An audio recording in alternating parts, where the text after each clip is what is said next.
Hello guys, I am Ricky and your most welcome to our YouTube channel Nirmala Nirvana classes. जैसा कि जानते हैं physics में हम आज पढ़ रहे हैं एक और से, और फिजिक्स में जो अगला टॉपिक है लाइट हम लोग पढ़ रहे थे, और लाइट में आज जो टॉपिक है वह बहुत ही कम टॉपिक है। और आज हम जो पदार्थ की अवस्थाएं हैं, जिससे कि प्रकाश किन किन चीज़ों से गुजर सकती है नहीं गुजर सकती है, इन चीज़ों के बारे में, और जो प्रकाश से संबंधित और भी जो चीज़ें हैं क्रम से, उसको हम लोग देखेंगे। चलिए स्टार्ट करते हैं। सबसे पहले है वेग की गणना। तो प्रकाश के वेग की गणना अर्थात प्रकाश के वेग को सबसे पहले जो निकाला, जो सबसे पहले मेजर किया, वो किसने किया? तो रोमर साहब ने। किसने किया?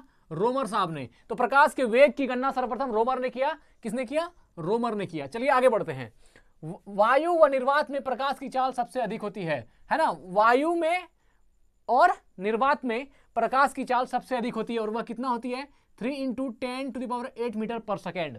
देखिए इसमें कहा जा रहा है कि या तो वायु में कह ले या फिर निर्वात में कह ले, है ना, एयर में या वैक्यूम में, दोनों में ही, है ना, प्रकाश की चाल अधिकतम कितनी हो सकती है? 3 × 10⁸ मीटर पर सेकेंड। और इससे आप लोग वाकिफ भी हैं। आगे बढ़ते हैं। चाल माध्यम के अपवर्तनांक अर्थात म्यू पर निर्भर करता है। क्या कह रहा है? प्रकाश की जो चाल होती है, प्रकाश की जो स्पीड है, वह अपवर्तनांक पर निर्भर करती है, अर्थात रिफ्रैक्शन पर निर्भर करती है। और यहां पर उस रिफ्रैक्शन को हम लोग किससे रिप्रेजेंट करते हैं? म्यू से रिप्रेजेंट करते हैं। और यह म्यू जो है, इसको समझने के लिए आप अगर डिफिनेशन जानना चाहें अपवर्तनांक का कि अपवर्तनांक क्या होता है, तो साइन आई बटे साइन आर की जो कांस्टेंट होती है, इसमें एक वस्तु के सापेक्ष दूसरे को की जो प्रकाश की चाल होती है, उसको हम लोग क्या बोलते हैं? अपवर्तनांक कहते हैं। या फिर दूसरे शब्दों में कह सकते हैं कि जब प्रकाश की किरण विरल माध्यम से सघन माध्यम में आती है, तो प्रकाश की किरणें अभिलंब से दूर हटती है, और यह घटना अपवर्तनांक कहलाती है। दूसरे शब्दों में कहें तो कि जब प्रकाश की किरण सघन माध्यम से विरल माध्यम में आती है ना, सघन से विरल में आती है, तो वह अभिलंब से दूर हटती है, और इस घटना को हम लोग क्या बोलते हैं? अपवर्तनांक कहते हैं।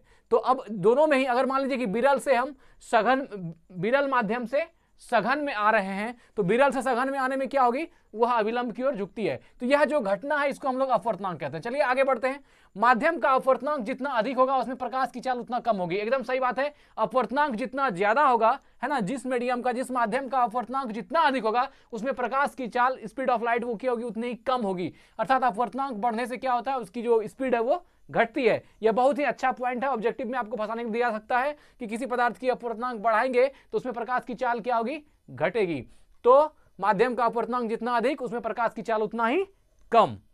यहां पर दिया हुआ है सी यू बराबर सी बटे म्यू। यहां यू जो है यह प्रकाश का वेग है, और सी निर्वात में प्रकाश की चाल है, और म्यू जो है यह माध्यम में प्रकाश की चाल है। तो सी बटे म्यू, अर्थात अब यहां पर आप अंदाजा लगा सकते हैं, अगर म्यू की वैल्यू को बढ़ाएंगे तो यह क्या होगा? यू का मान घटेगा, और अगर म्यू के मान को घटाएंगे तो यहां पर यू का मान क्या होगा? बढ़ेगा। अर्थात यहां पर बड़ा होगा तो यह घटेगा वैल्यू, यहां पर छोटा होगा तो यहां की वैल्यू बढ़ेगी। तो वही कहा कि माध्यम का अपवर्तनांक जितना अधिक होगा, उसमें प्रकाश की चाल उतनी ही कम होगी। चलिए आगे का पॉइंट देखते हैं।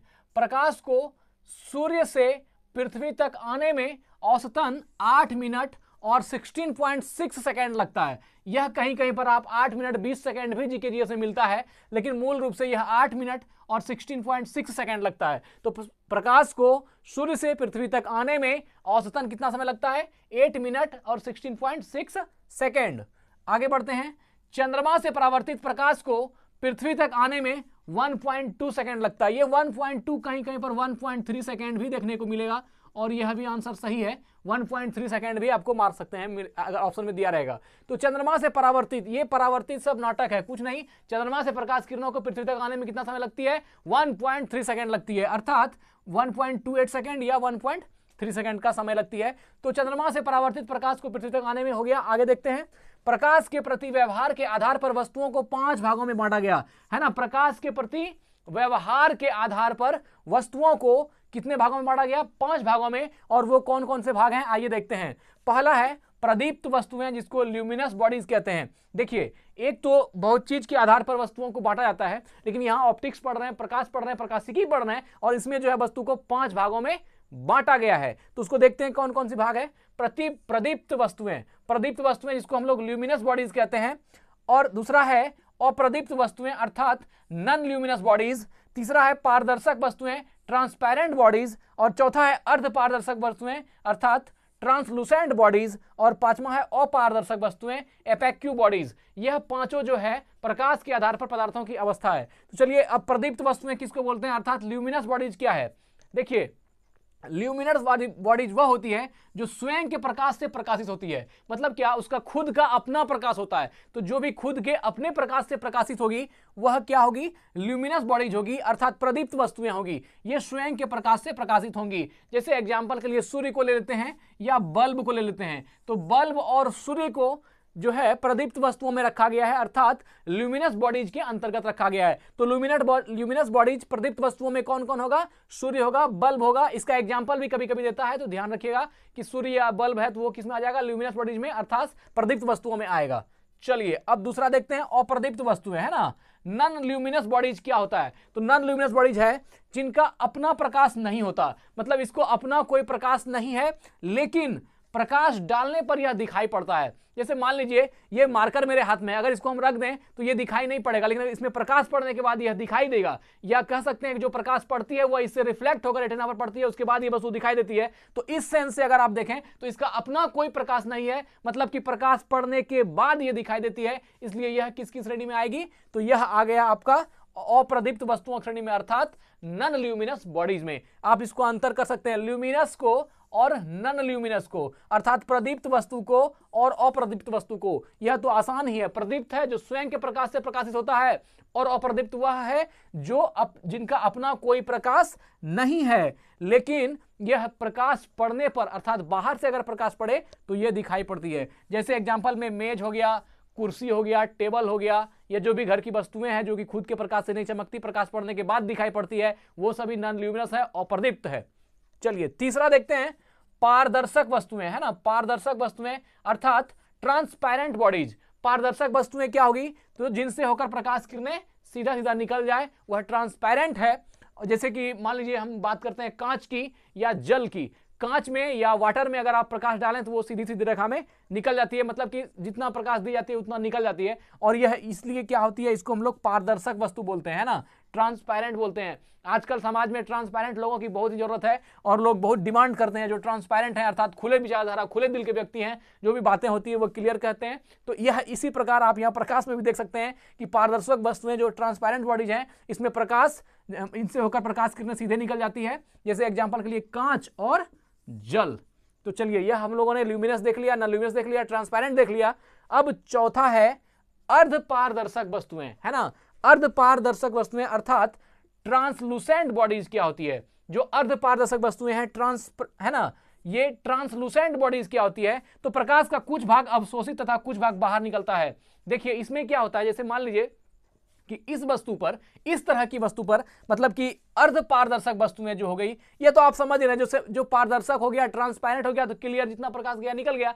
अर्धपारदर्शक मतलब कि कुछ खेल है। इसमें क्या होगा, थोड़ा सा प्रकाश की किरणें जो धुंधली, एक तो ये डिफिनेशन है कि जिससे धुंधली प्रकाश की किरणें पार करे वह अपारदर्शक है। लेकिन इसका जो और डिफिनेशन है कि जिसमें प्रकाश की किरणें पड़ती है, कुछ किरणें अवशोषित हो जाती है और कुछ किरणें बाहर निकलती है। अर्थात जिस मात्रा में प्रकाश दी गई है उतना मात्रा में उस पदार्थ से दूसरी तरफ उतना मात्रा में वो अवेलेबल नहीं है, कुछ उसकी मात्राएं अवशोषित हो जाती है, अर्थात अवशोषित होकर के जो पार्ट बचता है प्रकाश का वो दिखाई पड़ता है और इसलिए वो धुंधली होती है। तो जैसे मान लीजिए किताब का पन्ना या कागज में अगर आप इस तरफ से टॉर्च मारें तो पूरी तरह से नहीं दिखता, वो लाल लाल दिखता है और बहुत धुंधला धुंधला प्रकाश दिखता है। तो वह जो पेज है किताब का वह किस में आएगा, वह अर्धपारदर्शक वस्तु में आएगा, है ना, ट्रांसलूसेंट बॉडीज में आएगा, अर्थात अर्धपारदर्शक वस्तु में आएगा। इसमें प्रकाश का कुछ भाग अवशोषित हो जाएगा और कुछ भाग बाहर निकल जाएगा। जैसे कि एग्जांपल के लिए तेल लगा हुआ कागज, अगर कागज है, यह सिर्फ कागज भी हो जाएगा उसका उदाहरण, लेकिन अगर उसमें तेल लगा दें तो उससे भी समझ में आता है कि जो प्रकाश डाली जाती है वह कुछ प्रकाश अवशोषित होकर के कुछ प्रकाश बाहर निकलती है, और यह क्या हो गया, आपका अपारदर्शक वस्तु हो गया, ट्रांसलूसेंट बॉडीज हो गया। तो अब हम लोग ल्यूमिनस को देख लिए, नॉन ल्यूमिनस को देख लिए, ट्रांसपेरेंट को देख लिए और ट्रांसलूसेंट को भी देख लिए। अब है अपारदर्शक वस्तुएं, है ना, अपारदर्शक वस्तुएं अर्थात ओपेक्यू बॉडीज। ओपेक्यू बॉडीज में क्या होगा, इसमें जो अपारदर्शक वस्तु होगा इसमें प्रकाश पार ही नहीं होगा, मतलब जो दीजिएगा बस वह जिस तरफ से दिया जा रहा है उसी तरफ में रह जाएगा, उस पार नहीं जाएगा। तो यह हो गया आपका अपारदर्शक वस्तुएं, है ना, अर्थात प्रकाश की किरणें बाहर नहीं निकल पाती। एग्जांपल के लिए मेटल अर्थात धातु इसका उदाहरण है कि धातु में अगर आप प्रकाश दें तो वह उस पार नहीं हो पाती और इसी पार में रुक जाती है। तो आज हम लोगों ने यहां पर देखा जो प्रकाश की वस्तुओं के आधार पर, प्रकाश के बेसिस में 5 भागों में वस्तुओं को 5 टाइप में बांटा गया, उसको हम लोगों ने देखा। और अगली वीडियो जस्ट इसके बाद जो यहां से टॉपिक है हम उसको लेकर के उपस्थित होंगे। धन्यवाद, स्वस्थ रहें, अपना ख्याल रखें, थैंक यू।